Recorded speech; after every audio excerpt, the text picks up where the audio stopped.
Olá, tudo bem? Tudo jóia com vocês? Vamos à nossa aula de lógica de programação, programação sequencial. Estou baseando esta aula neste livro. Eu estou considerando também que você já leu o capítulo 1, capítulo 2, já estudou o capítulo 1 e 2, que você já tem uma noção do que é computador, o que é memória principal, secundária, memória de massa e os demais detalhes computacionais.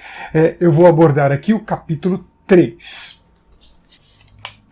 Vamos então à nossa aula de lógica de programação.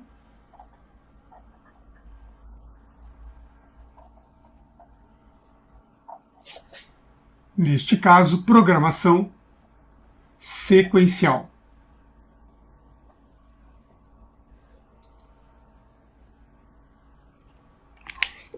Vamos partir de um pressuposto que o computador é uma máquina eletrônica e que esta máquina executa 3 tarefas importantes. Então, são 3 ações efetuadas por um computador. Quais são essas ações? Nós temos a entrada,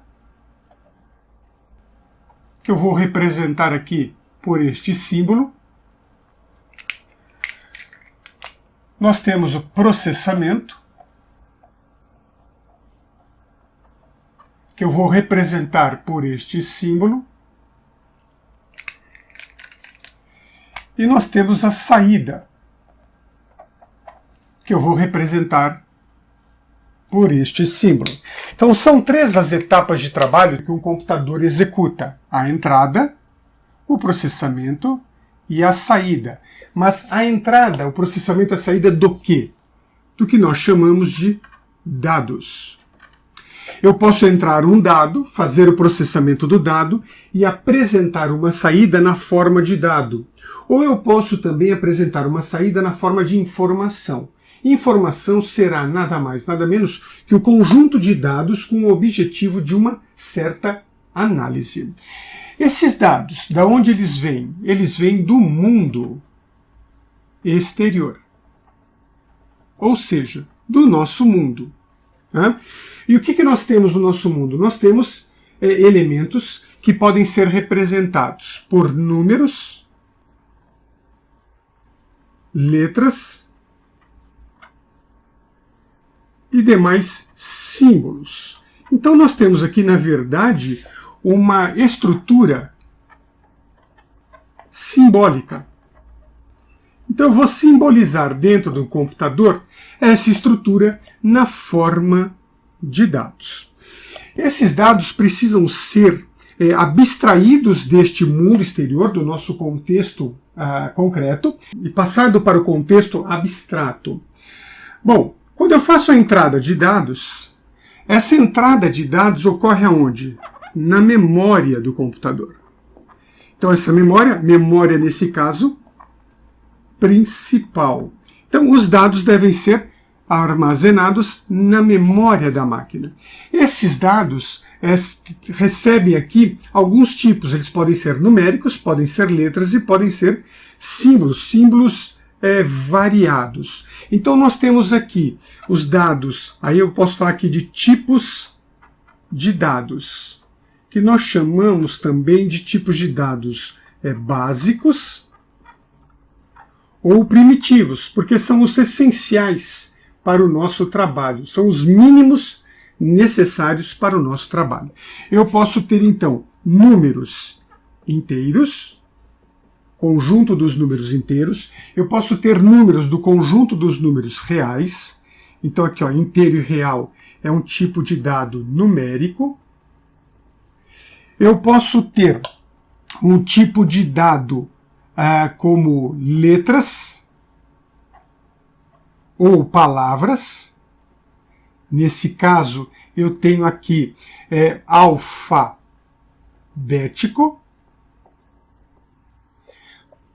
E eu posso ainda, nesse conjunto, colocar aqui os dados do tipo verdadeiro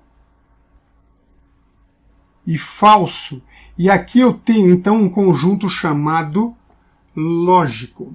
Então veja que eu tenho, na verdade, basicamente três estruturas de tipos de dados. Eu posso ter dados numéricos, alfabéticos e lógicos. E nesse caso aqui, o alfabético com o numérico pode ser combinado. E quando eles são combinados, eu chamo isso aqui de alfanumérico.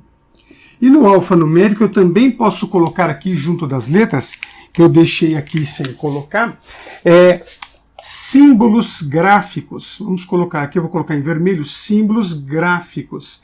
Eles entram dentro do contexto alfabético, que são ponto, vírgula, travessão, aspas e etc.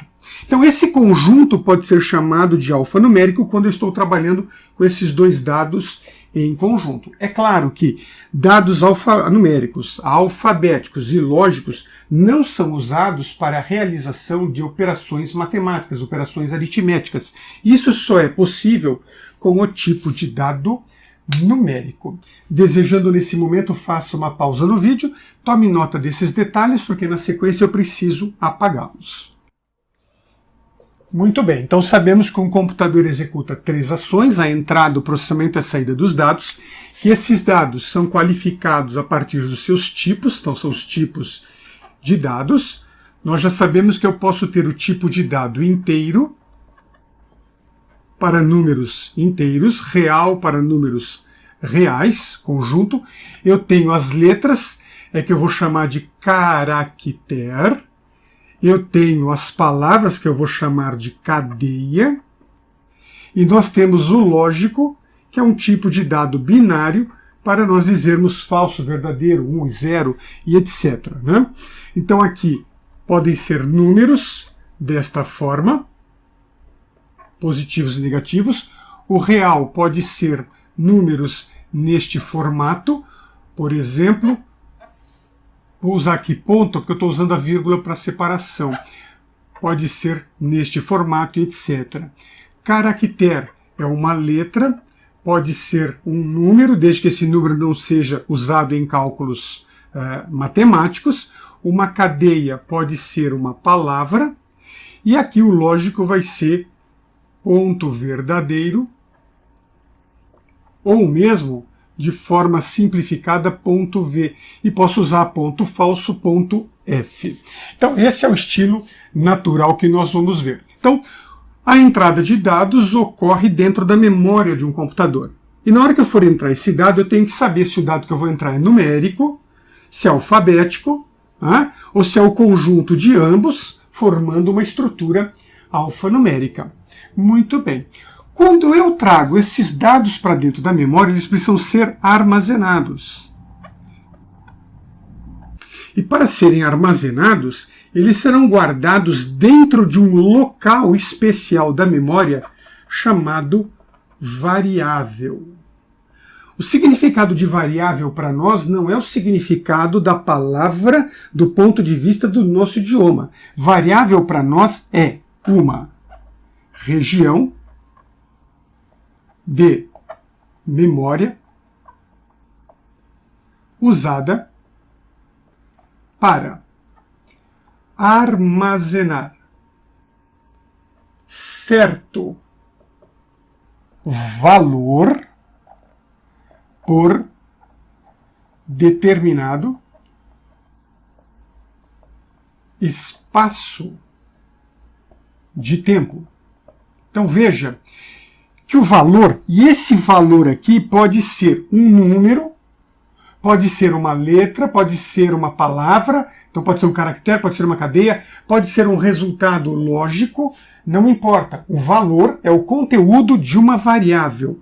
Então, é uma região da memória onde eu vou guardar esse valor por um espaço de tempo. Esse espaço de tempo, ele está definido ou será executado a partir da ação do processamento. Então eu entrei o dado na variável, o processamento pode alterar o dado na memória, alterou o dado na memória, a saída vai me dar o acesso à informação que foi então previamente processada. Quando eu trabalho com variável, eu tenho que tomar alguns cuidados. A variável deve ter um nome. Eu vou dar um nome para essa variável. Então, a variável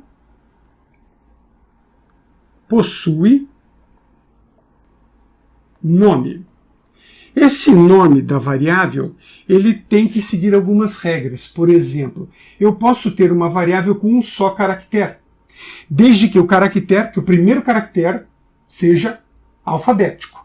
Então, por exemplo, eu posso ter uma variável chamada A, B, C. Isso é quando eu estou usando uma variável a partir de um caractere.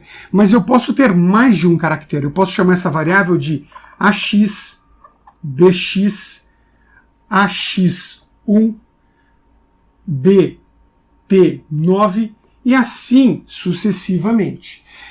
A quantidade de caracteres no nome de uma variável depende da linguagem de programação que a gente vai fazendo uso. Então aqui a gente não vai se preocupar com essa quantidade. O que eu não posso ter numa variável, por exemplo, é chamar uma variável de entra nome.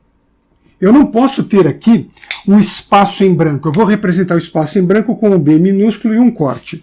Eu não posso ter esse espaço em branco. Isso é inválido. Se você quiser fazer algo desse tipo, você pode então fazer assim, entra, vamos deixar aqui o nome, e aqui entre as duas palavras eu posso pôr um símbolo de underline. Isso é permitido.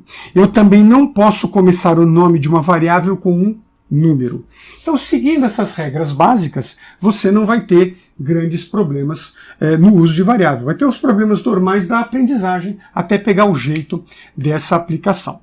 Perfeito? Então, se for o caso, faça aqui uma pausa no vídeo, tome nota deste detalhe, porque eu tenho que dar continuidade a outros detalhes desta informação, então eu vou estar removendo esta parte aqui da nossa lousa.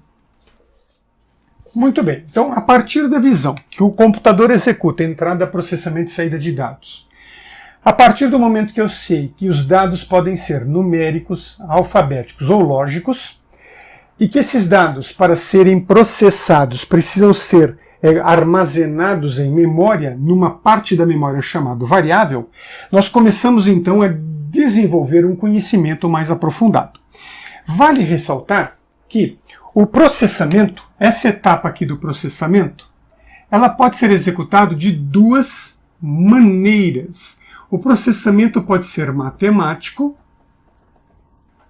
e o processamento pode ser lógico.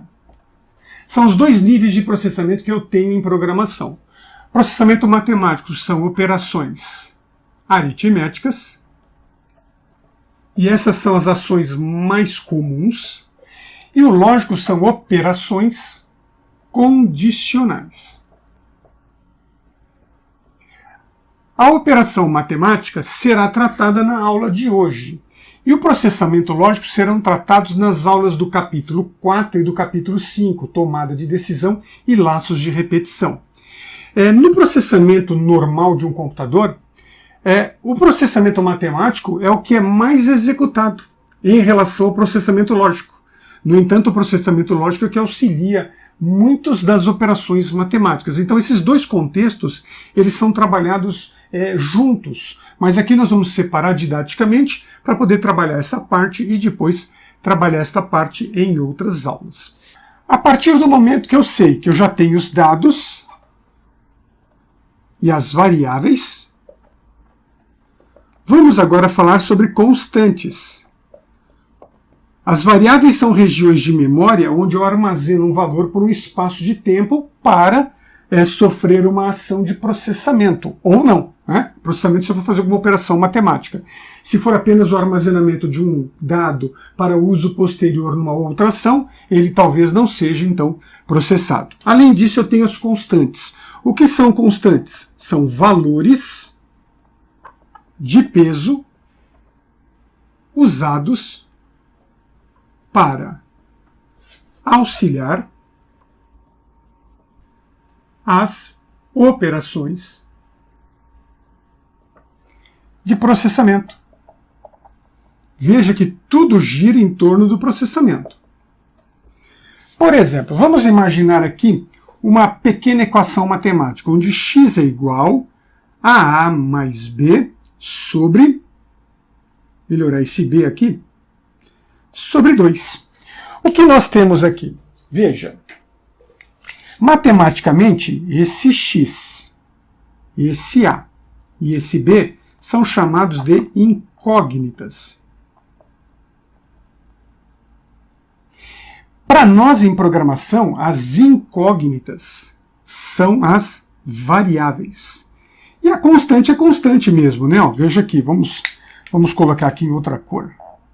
A constante, as constantes são esses valores que eu uso dentro de uma fórmula. Então, estou dando um peso aqui, ó. Estou dando um peso, um equilíbrio.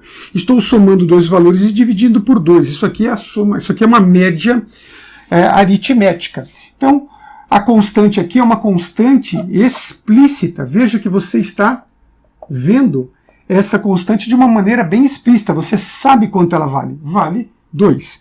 Mas eu posso ter também, por exemplo, vamos imaginar uma outra equação, onde x é igual a mais b vezes 3 sobre o valor do π. Então eu tenho aqui as incógnitas, são as variáveis a mais b, multiplicado pela constante explícita 3, e eu tenho aqui uma constante implícita. Por quê? Eu coloquei aqui o π, mas eu não sei quantas casas decimais depois da vírgula eu vou trabalhar. Pode ser que eu queira trabalhar 3,1, pode ser que eu queira trabalhar com 3,14, pode ser que eu queira trabalhar com 3,14159 e assim sucessivamente. Então, fica implícito a interpretação da quantidade de casas decimais que eu vou usar após a vírgula. Então, as constantes são operações que vão facilitar parte do nosso trabalho com as variáveis, parte do processamento chamado matemático. Faça uma pausa no vídeo, tome nota deste detalhe, porque na sequência a gente dá continuidade. Ok, acabei apagando até aqui demais, então temos lá os dados, temos as variáveis, as constantes que acabamos de ver. Então, a partir dos dados representados por variáveis, a definição de constantes, eu já posso fazer algumas operações de processamento matemático. Para fazer essas operações, eu vou precisar de uma ferramenta muito importante chamada operadores aritméticos. Um detalhe, né? Isso que eu estou fazendo aqui é um resumo do capítulo 3, então eu estou considerando que você já leu o capítulo 3, pelo menos 3 vezes, que você agora está vendo este vídeo como reforço e que depois desse vídeo você vai fazer mais uma leitura no capítulo 3. Precisa fazer esta ação operacional para desenvolver o conhecimento necessário. Os operadores aritméticos nós temos, por exemplo, os operadores unários e os operadores binários. Os unários são o seguinte, por exemplo, se eu falar para você assim, ó, menos 3, isso aqui é um valor negativo. Eu estou usando um operador aritmético negativo dizendo que ele é negativo. Como eu posso, por exemplo, dizer positivo. Ou eu escrevo mais 3 ou simplesmente 3, que é muito mais popular. Esses são chamados de unários porque ele é usado uma única vez à frente da constante numérica. Os binários já são diferentes, eles são usados com 2 ou mais elementos. Por exemplo, eu tenho aqui adição, subtração, multiplicação, divisão, exponenciação. O de adição representado por este símbolo, o de subtração por este símbolo, o de multiplicação pelo asterisco na parte escrita manual ou o círculo X na parte documentação de código, a divisão com a barra, então aqui eu vou colocar apenas uma vírgula para diferenciar, e a exponenciação com a seta para cima. Esses aqui são símbolos binários, por exemplo, 5 menos 2. Eu estou tirando o resultado 3 de 5, tirando de 5, 2. Então é binário. 5 mais 2 igual a 7. E assim sucessivamente. Por exemplo, 2 elevado a 3 igual a 8. Veja que nós usamos uma nomenclatura diferente da ciência matemática. ok? É necessário acostumar-se com estes detalhes. Agora, eu estou falando de símbolos binários e você pode estar imaginando, mas e se eu tiver esta operação? 5 mais 2 mais 3 mais 4. Continua sendo binário? Sim, continua, porque primeiro eu somo esses dois. 5 mais 2, 7. Esse 7 será somado com este 3. Deu 10. O 10 será somado com este 4, de 2 em 2, aí deu 14. Então não importa se a sua linha, sua expressão aritmética possui uma sequência de operadores. O operador é sempre binário, ele sempre pega duas operações para fazer a operação, e depois que ele tem esse resultado é que eu pego a próxima operação, ok? Então esses são elementos importantes. Se for o caso, tome nota deste detalhe, porque eu quero ainda falar, dar uma explicação com relação à divisão na computação, que ela é feita de duas maneiras. Muito bem, com divisão de valores, então com a divisão, nós podemos calcular a divisão, o resultado da divisão chama-se quociente. Da adição, soma, da subtração, diferença, e da multiplicação, produto. O quociente ele pode ser real ou ele pode ser inteiro. Se você lembrar do seu início na escola, você primeiro aprendeu a fazer divisão com números inteiros. Você fazia assim, vamos lembrar mais ou menos assim. Há 5 balas para 2 crianças. Quantas balas cada criança recebe? 5 dividido por 2 significa quantas vezes esse 2 cabe dentro do 5. O 2 cabe dentro do 5 2 vezes. Eu multiplico, isso aqui é o quociente, eu multiplico o quociente pelo divisor, 2 vezes 2 deu 4. Subtraio o resultado do quociente multiplicado pelo divisor do dividendo e eu tenho o resto. E nós parávamos nessa ocasião a operação aqui. Somente lá na frente é que você aprendeu a fazer isso aqui. 5 dividido por 2 é 2. 2 vezes 2, 4. 4 de 5 deu 1. Aí você coloca uma vírgula, baixa um 0 e continua a divisão. Quantas vezes o 2 cabe dentro do 10? Cabe 5 vezes. 2 vezes 5, 10. 10 menos 10, 0. Então veja que eu tenho a divisão com o quociente inteiro ou a divisão com o quociente real. Agora, como saber a diferença de um para o outro quando eu tenho que fazer uma operação matemática num computador? Então vejamos. Se você deseja fazer a operação 5 dividido por 2 com o resultado 2,5, você vai ter um comportamento. Se você pretende fazer 5 dividido por 2 com o resultado 2, você vai ter um outro comportamento. Vejamos aqui um detalhe. Para dizer aqui que o 5 é dividido por 2, eu escrevi 5 barra 2. Isso aqui vai ser igual a 2,5 automaticamente.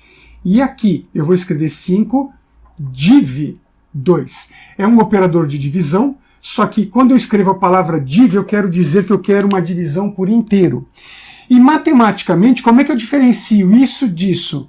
Com esta simbologia.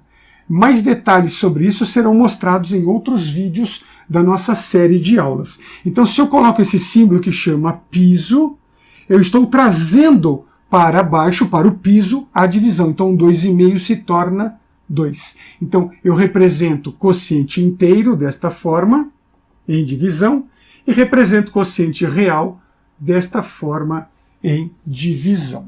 Perfeito?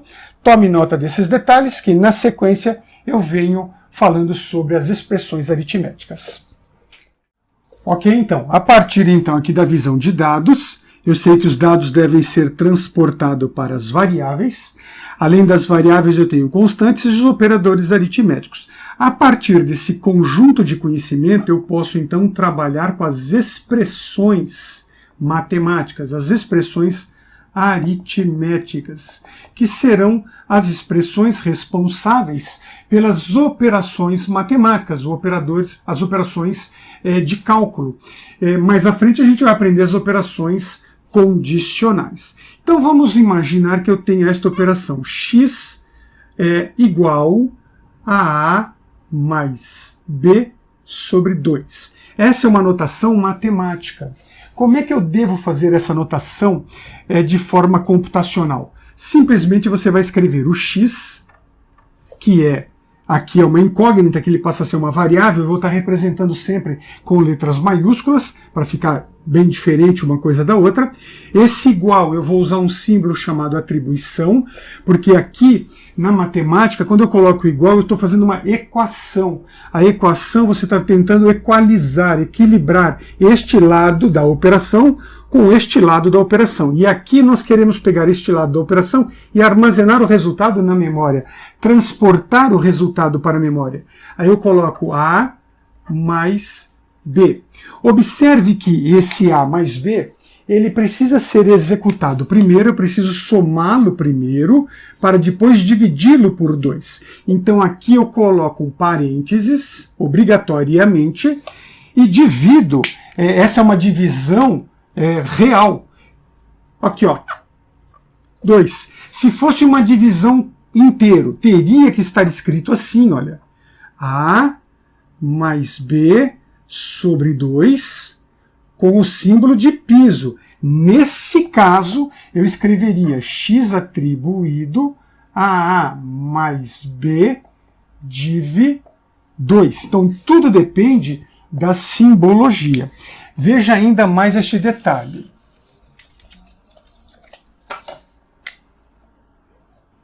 Vamos imaginar que você tem essa expressão x é igual a 3 vezes 2 mais 5 meios menos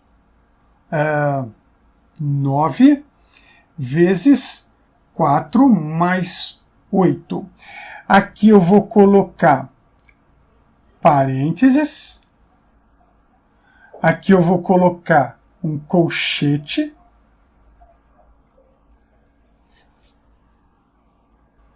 Menos, vou botar aqui menos 8. Não, 8 não, vamos colocar outro 9. 9. E aqui eu uso uma chave. Vamos imaginar que a operação fosse representada dessa maneira. Eu não estou aqui preocupado na forma sintática, se está plenamente correto. Eu não estou preocupado com isso, estou preocupado com a simbologia. Como é que eu passo isso para um computador? Para mim não importa a operação matemática, o que importa é transportar essa operação para o computador.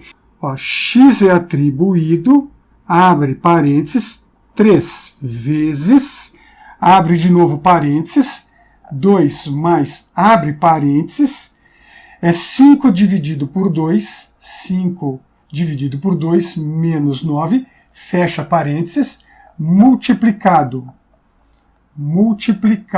por 4, fecha parênteses, mais 8 menos 9, fecha parênteses.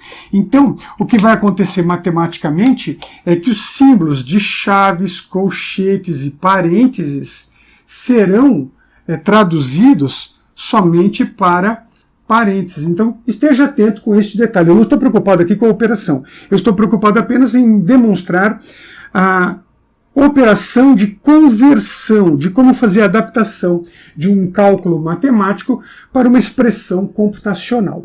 Ok? A partir daqui, eu acredito que nós tenhamos aí o conjunto de ferramentas essencial para demonstrar alguns programas. Se desejar, faça uma pausa no vídeo, tome nota desses detalhes, porque na sequência eu vou falar de um outro assunto complementando esse conjunto de informações. Muito bem, então aqui de volta, nós vamos agora falar da parte de programação. Quando eu quero fazer a programação num computador, eu preciso passar ordens para o computador. Eu dou as ordens e o computador executa essas ordens. Mas para ele executar essas ordens, ele tem que entender essas ordens. E as ordens terão que ser dadas numa linguagem que ele esteja capacitado a trabalhar. Daí existe uma quantidade enorme de linguagens de programação. Então, para que uma linguagem dê ordens de execução a um computador, para que eu faça a programação, eu preciso trabalhar com comandos. Por exemplo, no português estruturado existe o comando programa,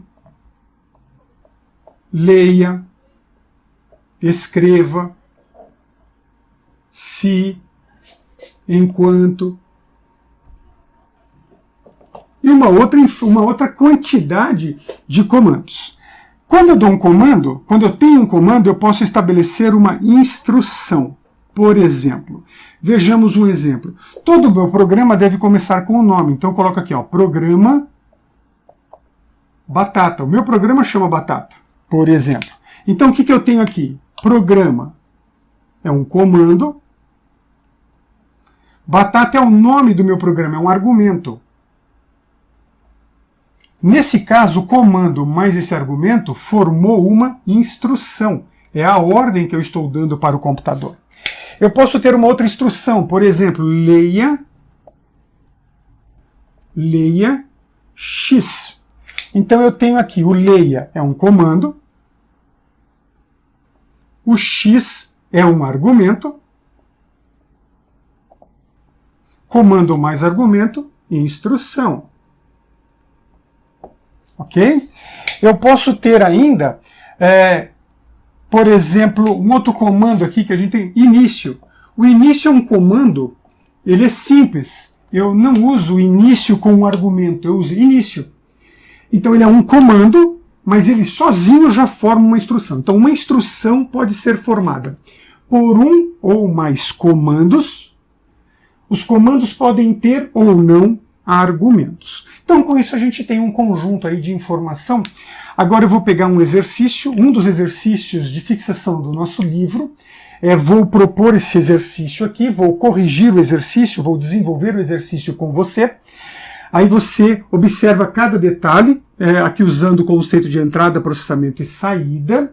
E depois a gente vai usar esse mesmo princípio para fazer alguns exercícios de fixação. Então, se necessário, pause o vídeo, tome nota desses detalhes, que na sequência a gente volta.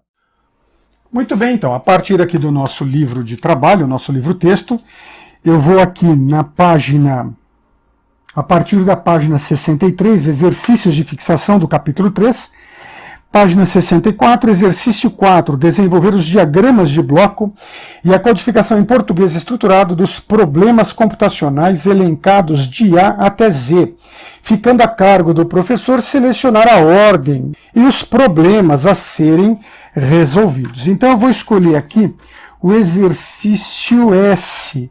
O exercício S está lá na página 66. E o exercício S diz assim: elaborar um programa que leia dois valores numéricos reais desconhecidos, representados pelas variáveis A e B. Calcular, armazenar e apresentar os resultados das 4 operações aritméticas básicas. Então veja que o exercício já apresenta aqui algumas informações. Por exemplo, efetuar um programa que leia dois valores numéricos reais. Então nós sabemos aqui que os valores são do tipo real, são dois valores, e ele diz para fazer essa entrada usando as variáveis A e B. Aí ele pede para apresentar os resultados das 4 operações aritméticas básicas, que são, então, o processamento. Então, a partir desta ideia, vamos desenvolver a sua solução. Muito bem, a partir do momento que eu sei que um computador executa 3 ações, que é a entrada, processamento e saída, eu modelo a minha mente para solucionar esses problemas baseando nesta estrutura. Quero lembrar que eu, como programador, também executo 3 tarefas básicas. A primeira tarefa que eu vou executar chama-se entendimento. É muito importante você tomar o cuidado de entender bem aquilo que está sendo pedido. Então o exercício fez um pedido, eu vou fazer o entendimento. Fiz o entendimento. Como é que eu faço esse entendimento? Parando, pensando, raciocinando, levando o tempo que é necessário. Depois do entendimento, que eu acho que eu entendi, eu vou desenhar o meu entendimento. Então eu parto para uma ação chamada diagramação. A diagramação eu vou respeitar o desenho de uma estrutura mental de programação a partir de símbolos internacionais, símbolos que são normatizados. A norma é ISO 5807, então eu vou usar um padrão internacional, que a princípio nós acreditamos que qualquer programador do mundo esteja capacitado a entender o diagrama desenhado por um outro programador, não importa se ele fala o seu idioma ou não. Fazendo o diagrama, eu vou validar o meu entendimento. Então a gente faz aqui uma coisa que pode ser chamado teste de mesa. o teste de mesa nada mais é do que verificar se aquilo que eu coloquei no diagrama vai dar o resultado esperado. Uma vez que eu tenho a certeza disso, eu parto para a fase da codificação. Então, vamos fazer essas etapas de trabalho. Meu exercício S pede para ler dois valores. Então, veja, eu vou aqui, a minha entrada eu vou representar desta forma, e ele pede para entrar os valores A e B. Ele pede para apresentar os resultados das 4 operações aritméticas. Então, meu processamento vai ser a soma do A com B, vai ser a subtração de A com B, vai ser a multiplicação de A com B e vai ser a divisão de A com B. Cada uma dessas operações vai ter que ser atribuída a uma posição de memória. Então veja, eu já tenho duas variáveis que vão entrar os valores e vão fazer as operações matemáticas, as operações aritméticas. Eu vou precisar de 4 resultados diferentes. Então, resultado 1, resultado 2, resultado 3, resultado 4. Eu tenho a entrada e o processamento. E agora eu preciso fazer a saída. E quem vai ser a saída? A saída nada mais é do que R1, R2, R3 e R4. A partir desta interpretação do entendimento, eu posso então desenvolver o meu programa. Se for o caso, dê uma pausa no vídeo neste momento, porque eu vou apagar esta outra parte aqui, parte desse pedaço, para a gente poder trabalhar o desenvolvimento do diagrama, da diagramação e também da codificação. Muito bem, a partir desta anotação, que foi o meu entendimento, eu vou fazer a diagramação. Todo diagrama de bloco não é fluxograma, é diagrama de bloco. O diagrama de bloco ele é inicializado com um símbolo chamado terminal. Olhe como eu estou desenhando o terminal. Eu não faço o terminal assim, ó. Não é para fazer 2 riscos e uma barriga aqui do lado e outra barriga do outro lado. Sempre fica um acabamento tosco. Isso aqui é tosqueira, não faz isso. Você quer desenhar, você para o lápis, a caneta no plano, risca sem tirar, faz a volta, ó, sem tirar e complementa. Está feito o símbolo. Não precisa ficar milimetricamente perfeito, mas está legível. Então, não faça de outra forma. Aqui dentro você escreve início. Toda vez que você vai começar um diagrama, você coloca o terminal com início e coloca aqui a seta, que é a linha de fluxo, indicando a próxima etapa. A entrada de dados do A e do B, ela é representada por um símbolo chamado manual input, ou entrada manual. Eu vou usar esse símbolo. Se você olhar para esse símbolo, ele é grande aqui do lado direito, menor do lado esquerdo, tem aqui uma linha diagonal, né, uma linha inclinada, e a linha aqui embaixo. É como se fosse o teclado, como se fosse a tecla de um teclado. E aqui dentro basta que eu coloque A, vírgula B, e uma seta de fluxo indicando a próxima etapa. Qualquer programador que estude programação de forma científica, de forma adequada, vai entender no mundo inteiro que aqui você quer fazer a entrada de dados de 2 variáveis A e B. E para ele não importa se você escreveu em português, francês, italiano, ele olhou esse símbolo, ele vai saber o que significa. Agora eu vou escrever os processamentos. E o processamento eu vou colocar aqui na cor laranja, olha só. Então aqui, ó, R1. Veja que eu não fechei o símbolo. Eu vou escrever primeiro e depois eu fecho o símbolo. Porque se você fecha o símbolo primeiro, pode ser que ele fique pequeno ou muito grande para o que você vai escrever. Então, R1 atribuído a A mais B. R2 atribuído a A menos B. Agora vem o R3. R3 atribuído a A. E aqui a multiplicação eu uso o círculo X, B. E o R4 atribuído a A dividido por B. Lembre-se que o exercício pede números reais. Se ele pede número real, eu vou usar a barra. Se ele falasse as 4 operações com números inteiros, aí eu usaria aqui o div em vez da barra. Fecho aqui ó, o processamento. Ó, corrijo aqui o desenho e passo então para a próxima etapa. Quem é a próxima etapa? É a saída. Para a saída, então, eu usei aqui, ó, terminal, manual input e process, que é o símbolo de processamento. Agora eu vou usar um símbolo chamado display. O display ele é um pouco mais chato de desenhar. Display, ou em português, exibição. Do lado esquerdo ele tem uma ponta, e do lado direito ele tem aqui uma pequena volta, uma pequena barriga. Ele dá a ideia, se você olhar um monitor, uma tela de televisão antiga, você tem ela de lado o tubo e aqui a tela. Então ele representa isso. E aqui dentro eu coloco R1, R2, R3, R4. Então veja que nessa ideia eu estou considerando que o meu programa de computador recebe a entrada de dados via teclado, processa na memória principal e apresenta os resultados no monitor de vídeo. A partir daqui você coloca mais uma seta, porque eu tenho a próxima etapa. Não havendo mais nada a ser feito, porque eu já fiz a entrada, o processamento e a saída, eu finalizo o diagrama com o símbolo de terminal, só que agora marcando o fim. Então veja, um fluxograma não tem o símbolo início, não tem o símbolo fim. Pode até ser que o fluxograma tenha um terminal, mas jamais vai estar com início e fim. E um detalhe importante, tudo isso que está aqui, ó, entre esse ponto e esse ponto, eu chamo de bloco. Então, o meu programa é um bloco, daí o nome diagrama de bloco para esta estrutura. Se eu colocar dois valores aqui, vamos imaginar que o A vale 2 e o B vale 5. Se eu fizer 2 mais 5, eu vou ter 7. Se eu fizer 2 menos 5, menos 3. 2 vezes 5, 15. 2 dividido por 5, 0 ponto... alguma coisa, não vou fazer de cabeça. Mas eu vou ter o resultado. Eu fazendo esses testes, isso aqui é isso que eu quero? É isso que você quer. Os resultados são os resultados esperados? São. Então, se você tiver certeza de que você fez o entendimento correto, que o seu desenho está correto, você parte para a programação. E agora eu vou escrever o meu programa de computador respeitando algumas regras. Quando eu encontro esse símbolo início, para cada linguagem de programação ele tem uma expressão diferente. Por exemplo, no português estruturado eu vou colocar aqui, ó, programa.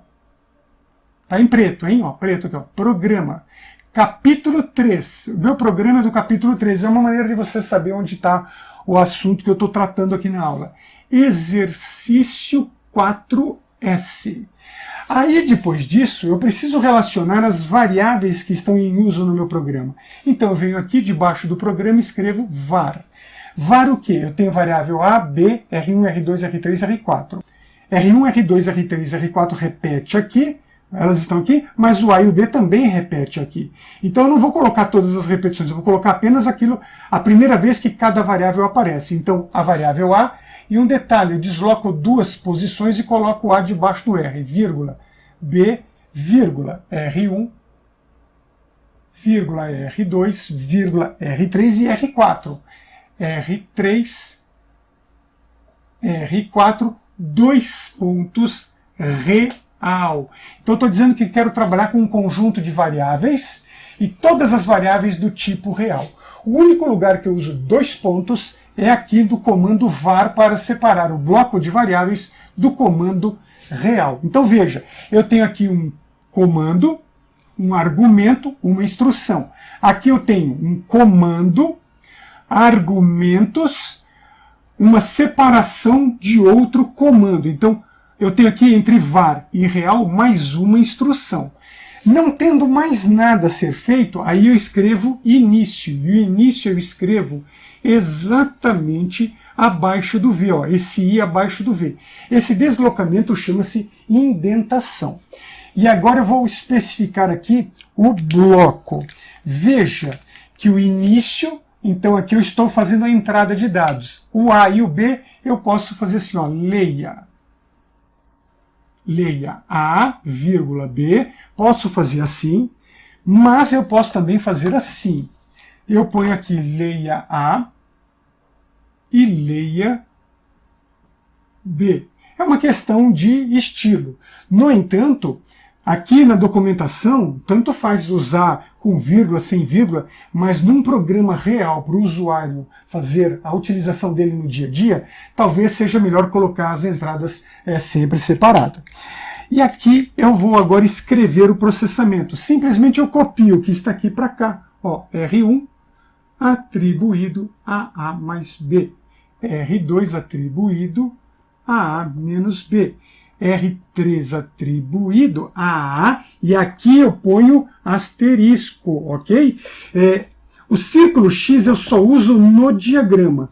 Nos demais momentos eu uso asterisco. E R4 é atribuído a A dividido por B. E agora eu vou escrever aqui os resultados. Eu posso usar escreva R1, R2, R3, mas eu também posso fazer separado. É uma questão de estilo ou de necessidade. Eu vou deixar separado para deixar bem destacado aí para você que está vendo esta ação. Ó, escreva R3, agora escreva R4.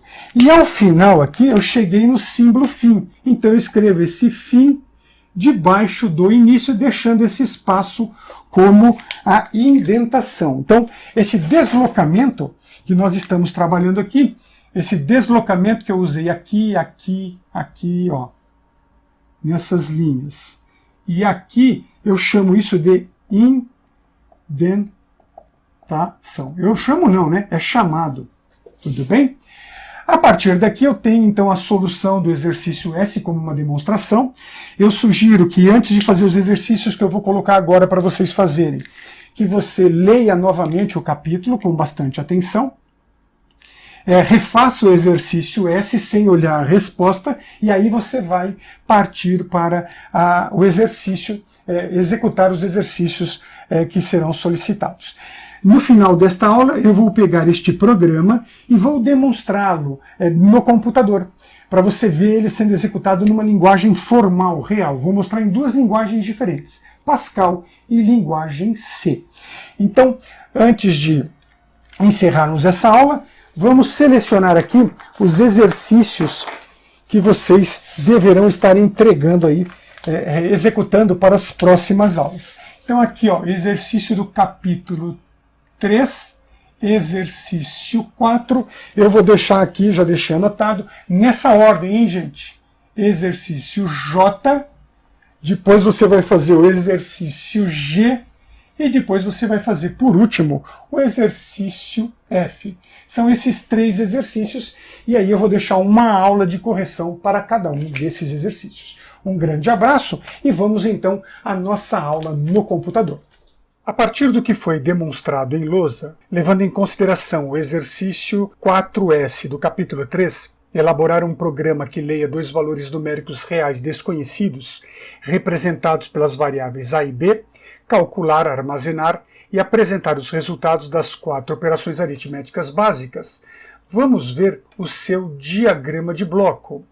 Veja que o diagrama que eu desenhei na lousa, estou transportando aqui para a tela do computador. Tentei manter aqui a mesma tonalidade de cores, a entrada sinalizada na cor rosa, o processamento sinalizado na cor laranja e a saída sinalizada na cor azul.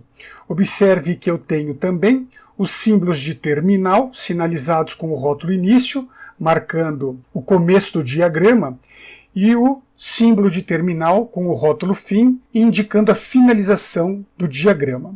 O trecho colorizado entre início e fim é o que nós chamamos de bloco. Então isto é um diagrama de bloco e não um fluxograma. Fluxograma não usa os símbolos de terminal com a sinalização início e fim. Eventualmente pode até usar o símbolo de terminal, mas jamais com a sinalização início e fim. Então quando eu tenho um diagrama com o desenho do início e do fim, da maneira que está mostrando aqui na tela, isso é um diagrama de bloco e não um fluxograma. A partir então do nosso diagrama, vamos ver a sua versão codificada em português estruturado. Observe então que o indicativo de início em preto equivale às partes programa, capítulo 3, exercício 4S, var A, B, R1, R2, R3, R4, dois pontos real. E aí vem o termo início. Essas 4 linhas em preto correspondem à parte peculiar que cada linguagem de programação possui. No caso do português estruturado, nós temos então a instrução com o programa, nome do programa, a citação do comando var e a relação de variáveis a serem usadas, que poderia ter sido colocada linha a linha, e aqui eu estou colocando todas as variáveis na mesma linha, e em seguida com o comando início. A partir entre o início e fim, você percebe que existe o deslocamento da indentação, que eu também uso após o var, com a primeira variável a, mas também uso entre o início e o fim, mostrando o bloco com o leia, parte do bloco com processamento, que está em laranja, e a parte do bloco com a saída, os comandos escreva. Eu poderia ter escrito leia a, vírgula b, eu poderia ter escrito escreva R1, R2, R3, R4, como está sugestionado no diagrama de bloco, mas colocá-los separados às vezes é mais interessante do ponto de vista do usuário. Na documentação pouco importa. Na efetivação do programa numa linguagem formal, numa linguagem real, isso pode fazer a diferença na interação com o usuário, do usuário com o seu programa via computador. Vejamos agora na sequência esse programa codificado na linguagem Pascal. Quero dizer a você que eu não estou incentivando aqui a estudar Pascal. Estou mostrando Pascal simplesmente porque Pascal foi uma linguagem criada para ensinar programação. Ela passou a ser usada comercialmente, mas isso é uma outra história. Então aqui eu não estou incentivando você usar Pascal. Alguém fala, está usando Pascal, não presta. Esquece isso. Eu quero pegar uma linguagem de programação formal e mostrar esse efeito, essa ideia expressa no diagrama de blocos, também codificada em Pascal. Então vejamos aqui o código agora representado em Pascal. Se você olhar o português estruturado e o Pascal, você vai encontrar aí uma certa semelhança, né, nessa tradução. O estilo do português estruturado é muito parecido com o estilo básico da linguagem Pascal. Veja que a parte que está em preto corresponde ao início, ali em Program, capítulo 3, exercício 4S, com um ponto e vírgula, que toda instrução em Pascal é encerrada com ponto e vírgula. Depois eu tenho o var não tem ponto e vírgula, porque o var diz que tem alguma continuidade. Então temos lá A, B, R1, R2, R3, R4. Depois que eu ponho a palavra real, aí eu coloco o ponto e vírgula. Então aqui eu estou fechando a frase var até o comando real. Então, a partir desse exemplo, escrito em português estruturado e Pascal, nós temos aí uma certa semelhança. Veja que o leia do português estruturado, que é representado no diagrama de bloco pelo manual input, pelo símbolo de manual input, é então o read, read A e read B. Depois eu tenho em laranja os processamentos, R1, R2, R3, R4, e o escreva do português estruturado representado por o write len. Esse len é line new. Após escrever o resultado, o cursor vai movimentar sua ação para a próxima linha. Não se preocupe com o trecho sinalizado em verde, 2.5, 2.2. Isso é apenas uma formatação visual para que o valor numérico real seja apresentado de uma maneira legível para a maioria dos seres humanos. Porque se eu não usar esse critério, o que vai acontecer é que o Pascal vai mostrar os resultados em notação científica e não em notação decimal, como eu quero mostrar para você. Daqui a pouco nós vamos ver esse mesmo programa, sendo executado no computador. Agora eu quero chamar a atenção e ver este mesmo programa, essa mesma ideia, codificado na linguagem C. Então vejamos o código agora escrito na linguagem C. Observe que a linguagem C tem uma proposta diferente de escrita da linguagem Pascal e, consequentemente, diferente do que é o português estruturado, mas as ideias principais, elas estão ali contidas. Veja que a parte em preto inicial simboliza o início e a parte preta no final, o fim do meu diagrama. A entrada de dados, o comando leia em C é representado por scanf, scanf A, scanf B. Não se preocupe com o que está em verde, que é uma característica operacional da linguagem C. Não quero entrar no mérito dessa questão agora, porque a nossa aula também não é de C. Mas quando eu vou entrar um número do tipo float, que é o número real, eu preciso dizer para o scanf que eu vou entrar o valor nesse formato. Por isso eu estou colocando ali o porcentagem F entre as aspas inglesas. Depois nós temos o processamento, e depois a saída, o escreva é com printf. Printf R1, R2, R3, R4, e assim como eu usei no Pascal 2.5, 2.2, o mesmo efeito, o mesmo motivo a gente tem que usar na linguagem C, só que na linguagem C eu uso, dentro das aspas inglesas, o porcentagem 5.2 F. E o contra N é para fazer o len, o line new, que a gente usou no Pascal, para movimentar o cursor para a próxima linha. Vejamos agora na sequência um comparativo visual do código Pascal com o código em linguagem C. Muito bem, do lado direito do diagrama de bloco eu tenho imediatamente o código em C e ao lado direito do código em C o código em Pascal. Então observe que o diagrama de bloco não mudou se o código está escrito em português estruturado, que é uma linguagem informal, e também não mudou o diagrama por causa do código escrito da maneira formal, tanto em C como em Pascal, assim como poderia ser qualquer outra linguagem de programação existente. A ideia da programação é a mesma, entrada, processamento e saída. É isso que eu quero mostrar para você nesta aula. Não tem motivo da gente aprender a programar um computador diretamente na linguagem. Por quê? Olha a diferença do C para o Pascal. Se eu for ensinar você a programar um computador, eu tenho que ensinar lógica de programação para você e uma linguagem. Você tem problemas da lógica e problemas ou características operacionais da linguagem. São duas questões para você estar assimilando. Vamos tirar os detalhes das linguagens formais, vamos trabalhar com o diagrama em uma linguagem informal para desenvolver o pensamento lógico e depois a gente parte para a linguagem. Quando a gente for fazer um estudo de linguagem, a parte operacional de lógica você já conhece, você já tem intimidade. Então a sua preocupação, a sua mente vai ter que estar preocupada apenas com essas características de escrita, como usar porcentagem F na linguagem C, que o Pascal não usa, usar o 2.5, 2.2 em Pascal, que a linguagem C não usa, as características. Mas se você tirar o que está sinalizado em verde, você vai ver que basicamente é aquilo que está no diagrama. Então agora, na sequência, eu quero demonstrar o programa sendo executado na linguagem C e também na linguagem Pascal. E para esta aula, essa demonstração, eu vou usar dois ambientes de programação muito antigos, que hoje já não são mais executados em computadores modernos. Para executá-los em computadores modernos, eu preciso fazer um tratamento de virtualização na máquina, utilizar ferramentas como DOSBox, VDOS, VDOS Plus, ou uma máquina virtual como VMware ou outra qualquer.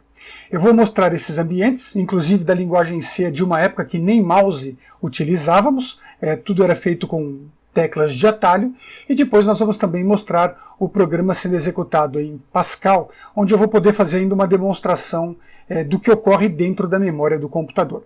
Então, na sequência, vejamos o programa em linguagem C e vejamos também o programa em linguagem Pascal. A partir do ambiente de programação Turbo C versão 2.01, que é a versão que eu estou usando aqui, eu vou acionar o menu File.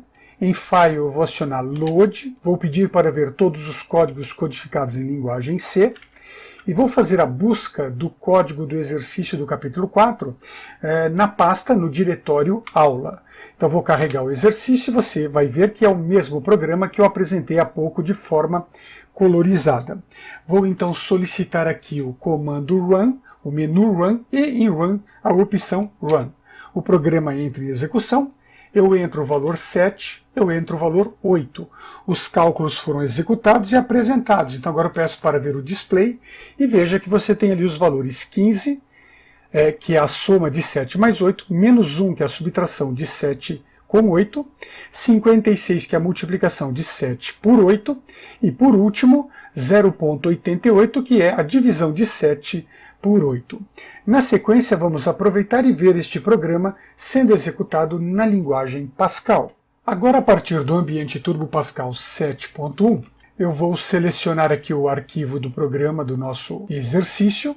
Então vamos em File Open, vou selecionar na pasta Aula o programa capítulo 3, exercício 4S, vou pedir sua abertura e temos ele então aqui apresentado. Na sequência vou executar Run e Run. Vamos entrar os valores 7 e 8. O programa calculou os valores. e vamos ver o seu resultado. Então veja que aparece 15, menos 1, 56 e 0,88, como ocorreu na linguagem C. Então perceba que não importa a linguagem de programação.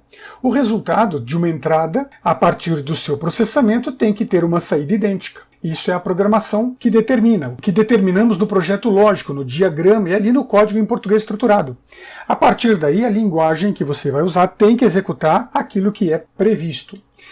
Eu disse anteriormente que essa formatação ela é usada para melhorar a legibilidade dos números. Na linguagem C, nem tanto, mas aqui em Pascal, vamos tirá-la e vamos ver o que vai acontecer com o nosso programa.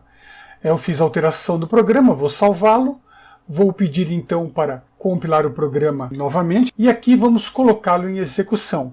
Eu vou entrar os valores 7 e 8 e vejo o que acontece com a apresentação dos valores. O primeiro valor ali, 1.5, corresponde a 15, menos 1.0 a menos 1, 5.6 corresponde a 56 e o 8.75 corresponde ao 0,88 apresentado anteriormente.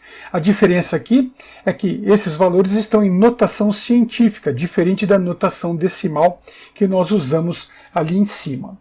Aproveitando agora este momento, que nós já estamos executando esse programa, eu vou usar aqui um recurso da linguagem que chama-se Debug Watch, e vou colocar dentro desta janela alguns detalhes. Por exemplo, eu vou colocar aqui em Debug Edge Watch, eu quero colocar a variável A, foi a variável que eu entrei anteriormente, o valor 7. Eu vou colocar a variável B, que foi a variável que eu entrei, o valor 8. E vamos ver agora também as variáveis R1, R2, R3, e agora Debug Edge Watch, o R4 que já está sinalizado porque o meu cursor está sobre este valor. Observe que a janela mostra os valores que estão sendo operacionalizados. Eu vou alargar um pouco mais, abrir um pouquinho mais essa janela, de forma que nós tenhamos aqui a visão de todo o conjunto.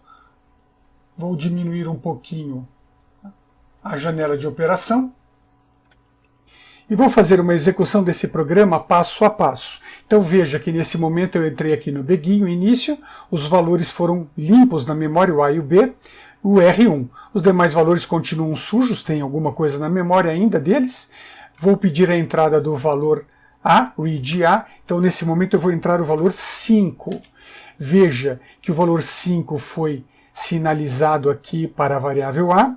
Vou executar novamente passo a passo, vou entrar o valor 6. 6 não, vamos entrar 7.